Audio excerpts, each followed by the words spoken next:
vocês estão nos acompanhando, estamos fazendo o estudo do livro Desafios da Educação. Nós estamos trabalhando perguntas e respostas que o Raul Teixeira faz para o espírito de Camilo, e o livro se divide em partes. A primeira parte ele falou sobre o relacionamento com a criança, a educação e a infância, a educação e a adolescência, e agora nós estamos abordando sobre educação e casamento. E para quem está acompanhando, nós estamos na pergunta de número 31. É um livro só de perguntas e respostas, onde o Raul pergunta e o espírito de Camilo responde para a gente. Vamos lá? Quanto à questão da preferência religiosa, um cônjuge que seja adepto do espiritismo, ao casar com outro que não o é, estará colocando em risco a estabilidade do casamento?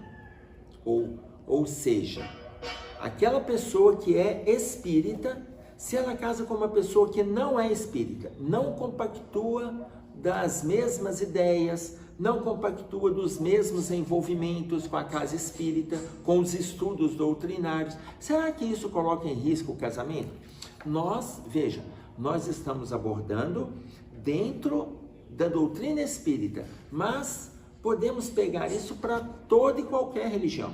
Se uma pessoa é católica, casou com um protestante, será que isso vai atrapalhar o relacionamento conjugal? Se é um protestante, casou com um espírita, se é um católico, casou com um budista, enfim, não importa. Nós vamos trazer a ideia nós vamos trazer explicações dentro da ideia trazida pelo orientador espiritual, mas eu gostaria que, à medida que vocês refletissem, pensassem que não é só dentro do movimento espírita, ok?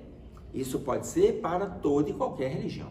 Então veja, ele coloca para nós que a importância da maturidade em saber dialogar. Esse diálogo, para quem vem acompanhando o livro em temas anteriores, ele abordou. Então, às vezes a gente pula uma pergunta, pula outra, porque na resposta a gente vai voltar um pouquinho. E ele coloca, diálogo esse que já se iniciou no período de namoro e noivado. Porque se esse diálogo começou a acontecer lá atrás, você já sabe o que o outro pensa, como que o outro pensa, o que o outro gostaria, ele sabe o que você pensa, como você pensa aquilo que você gostaria. Por quê? Porque nós estamos falando de uma troca. Até estou lembrando de um parêntese aqui que é bom a gente fazer. Rubem Alves, ele coloca para a gente que quando nós escolhermos alguém para a gente se casar, que a gente escolha alguém que a gente goste de conversar. Porque se a gente escolher pelo dinheiro, a administração ou as viciações íntimas ligadas à ambição, à avareza, pode destruir aquela relação. Se a gente escolher por causa do corpo, o tempo ele pode destruir aquela relação. Por mais que hajam cirurgias, eu não estou invalidando as técnicas biológicas, as técnicas médicas, científicas. Não estou. Pode usar tudo, mas o tempo pode fazer com que aquela relação vá à deriva. Então que a gente não escolha o dinheiro, que não escolha o corpo, mas escolha alguém que a gente goste de conversar. Porque estamos indo pelo campo do sentimento. E no campo do sentimento, nós vamos ter diálogo para a vida inteira. Então imaginem vocês, quando Camilo coloca para a gente da importância do diálogo, ele fala que já começou lá atrás, no período de namoro e noivado, que é uma fase importante para nós acessarmos o outro e permitirmos que o outro nos acesse também. Então veja, se são amadurecidos, os dois saberão respeitar-se, entender-se, compreendendo que o verdadeiro amor está acima das muralhas humanas construídas com rótulos dos mais diversos. Enfim, então ele vai trazer explicações para nós e vai colocar da importância de nós dialogarmos. Aí, eu sei que vocês estão pensando assim, mas e se mesmo depois de dialogar, eu quero uma educação X para os meus filhos, da forma que eu estou, e a minha esposa ou meu marido, ele quer uma educação Y? E aí eu vou colocar para vocês algumas coisas para pensar. Se você é espírita e a pessoa que você elegeu é católica ou protestante e já vem com este perfil de educação há 5, 8, 15 anos,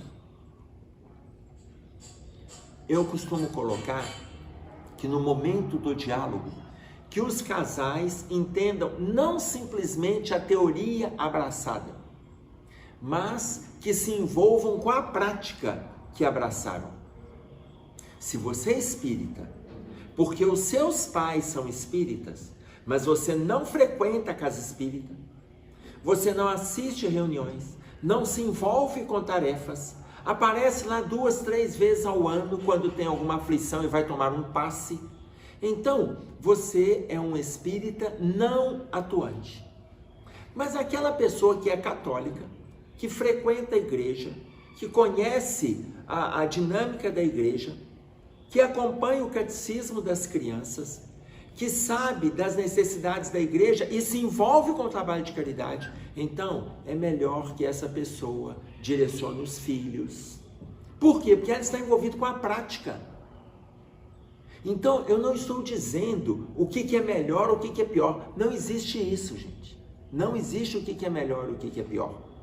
Existe como nós nos envolvemos com esta ou aquela religião que a gente disse professar. Se eu digo que eu professo o espiritismo, eu tenho que estar envolvido com o espiritismo. Aí eu me envolvo com as atividades que a casa propõe, eu me envolvo com os estudos, eu me envolvo com as obras, eu troco ideia a respeito das obras, aquilo que eu não conheço eu procuro uma palestra a respeito, procuro uma pessoa que falou a respeito, procuro um livro que está discorrendo sobre este assunto, porque eu quero conhecer e aprofundar mais, porque eu me propus a ser espírita, não espírita de leitura, de literatura, de estudos, mas que associa estudo e prática. A mesma coisa com o católico, com o protestante, com o budista, com o hinduísta, não importa. Não importa. Então, se existe alguma diferença religiosa, que um respeite a religião do outro. Respeitar significa dar espaço para que o outro trabalhe na sua profissão de fé.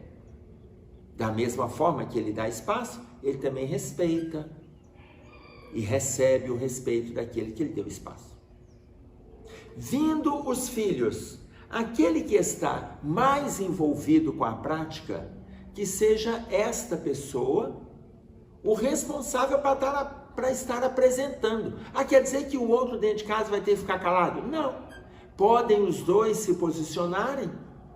Da mesma forma, por exemplo, religiões que estudam o céu e estudam o inferno, nós necessariamente não usamos esse termo com frequência, mas se nós pegarmos lá na codificação, o céu e o inferno, tem um capítulo, no livro Céu e Inferno, tem um capítulo falando sobre o céu, tem outro capítulo falando sobre o inferno, tem outro capítulo falando sobre o purgatório, que a igreja ensinou para nós. Nós podemos ler e entender como que ele funciona na dinâmica do nosso entendimento do lado doutrinário. Isso vai gerar algum confronto com o outro que está do nosso lado? De forma nenhuma. Vai gerar conflito de informações? De maneira alguma. Mas vai clarear, vai ampliar o entendimento. Apenas isso. Então, se nós estudamos que o céu físico, como nos foi ensinado, e o inferno, aonde a pessoa vai e não tem perdão, quando a gente começa a estudar a doutrina do Cristo, quando a gente começa a entender o inferno que está ligado às construções mentais para onde a gente é direcionado, mas quando a gente muda a perspectiva, muda o estado íntimo, a gente passa por esse estágio, mas sai dele, vai trazer uma nova perspectiva de entendimento, mas sem discordar que ele exista. Nós não estamos dizendo que não existe. Mas aí a gente fala do umbral. Não deixa de ser um inferno na criatura daquela pessoa que está vivenciando um momento umbralino dentro de si ou espiritualmente após o retorno ao plano espiritual. Então, o entendimento ele pode ser ampliado, mas jamais conflitante, jamais agressivo, jamais gerador de separações. Agora, quando gera discordância, quando gera separação, é porque aí não houve um diálogo alicerçado naquela fase lá atrás, e as pequenas arestas que poderiam ter sido podadas ali e que não foram, elas viram, naquele momento, elas viram, são dardos pontiagudos que começam a agredir a relação. Veja, se nós podemos podar essas arestas, enquanto estamos na fase de namoro, na fase de noivado, se nós podemos podar, nós estamos preparados para um relacionamento conjugal aonde aparecerão outras arestas, porque agora é vida a dois. A educação diferente de um com a educação diferente de outro, reunidas debaixo do mesmo teto. Então, fatalmente, vão aparecer outras arestas para serem podadas, mas já trabalhamos algumas que apareceram no período do conhecimento do namoro. Mas se não trabalhamos essa lá atrás, aquelas que não foram trabalhadas costumam aparecer como esses dardos pontiagudos, agredindo o relacionamento conjugal, despreparado para situações mais graves que vão aparecer, porque isso faz parte da comunhão de crescimento. Aliás, a pergunta de número 695 do Livro dos Espíritos, em Lei de Reprodução, ele coloca para nós que o casamento é um progresso na marcha da humanidade. Por que ele fala que o casamento é um progresso na marcha da humanidade? Porque você aprende a conviver com uma pessoa debaixo do mesmo teto, você e a pessoa que você elegeu. Depois surge o primeiro filho, você já aprende a conviver com duas pessoas. Surge o segundo filho, você aprende a conviver com 3 pessoas. Você, a esposa e 2 filhos, a esposa, o marido e 2 filhos. Então, essa convivência, ela é um alicerce, uma referência basilar para a convivência macro da sociedade. Vocês estão entendendo? Tudo começa da célula máter, que é a família. Quando ele coloca para nós que o casamento é um progresso na marcha da humanidade, porque ali a gente vai podando pequenas arestas, vai entrando em acordo, aprende a escutar, aprende a se posicionar, escuta o que o outro está dizendo até o final. Se posicione sem alterar o ponto, sem alterar o tom de voz, sem agredir com o seu ponto de vista. Isso tudo faz parte de um relacionamento conjugal estável, saudável, como atende, como nos coloca a resposta do Livro dos Espíritos, atendendo às nossas buscas no corpo. Ou seja, o casamento é um progresso na marcha da humanidade. Quando falamos de casamento, estamos falando de aliança. Não estamos falando da aliança física, estamos falando de uma aliança que pode ser física, mas estamos falando da aliança de sentimentos, aliança de pensamentos, aliança de ideais, aliança de propostas. A aliança foi uma prática que hoje ela tem mais ou menos 5 séculos. Ela foi criada entre o século XV e XVI na Europa, para significar aliança de famílias, aliança de sobrenomes. E nós trouxemos essa prática para o nosso convívio. Então, se está na mão direita, estão noivos. Se está na mão esquerda, estão casados. Se tem 2 na mão esquerda, porque é viúvo. Se é um casamento que se desfez, tira a aliança. Enfim, nós trouxemos um significado para a aliança e muitos estão carregando a aliança sem dar o significado afetivo, emocional, espiritual e social para ela. Então, atentemo-nos para fazermos do casamento uma aliança de valores, do campo físico e do campo espiritual. O casamento é um progresso na marcha da humanidade. O vínculo religioso, ele começa alicerçando, independente da religião, desde que o casal tenha maturidade para conversar e respeitar o posicionamento do outro. Se isso acontecer, teremos relações saudáveis, e duradouras.